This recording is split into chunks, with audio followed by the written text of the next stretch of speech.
DissidentVoice.org is reporting that a half ounce of marijuana has landed a Louisiana man in prison for 20 years.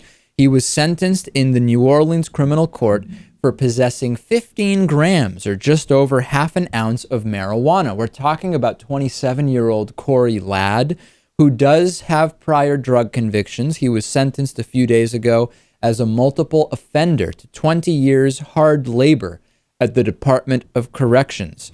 Marijuana use, although it has been decriminalized and even legalized for some, I guess we would call them personal use, minor amounts, small amounts, in some parts of the country, in many parts of the country, it can still land you in jail, in prison, for decades. Nationwide, the latest numbers from the FBI report that 762,000 arrests per year for marijuana. This is about half of all drug arrests. Even though blacks and whites use marijuana at similar rates, black people are 3.73 times more likely to be arrested for possession of marijuana than are white people. So, Lewis, we have to contextualize these drug war stories and stories about the resistance to legalize and decriminalize marijuana, even in the face of cigarettes and alcohol being legal and taxed. Remember, the drug war was initially in part created to discriminate against minorities. It was pushback to minorities starting to have equal legal standing to white people.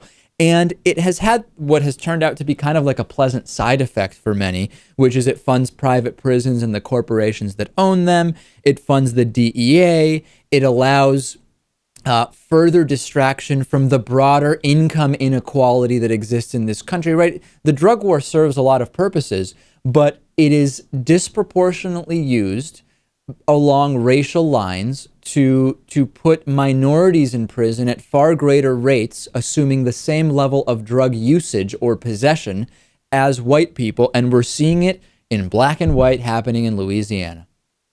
Of course, there are plenty of places where marijuana is still illegal that prosecutors might let this slide, might give a very minimal sentence because they understand what's going on here. But we still, unfortunately, have a legal system that's full of prosecutors who are of the mentality that this is evil stuff, or that are just straight up racist. Yeah, and not only that, Lewis, that everybody can hide behind, hey, mandatory minimums. These are statutes that we're just checking the boxes, right? There's previous convictions here involving drugs.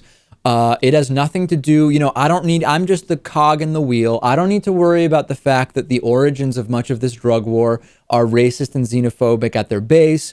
I'm just the cog in the wheel, Lewis. Mandatory minimums. I do what I need to do.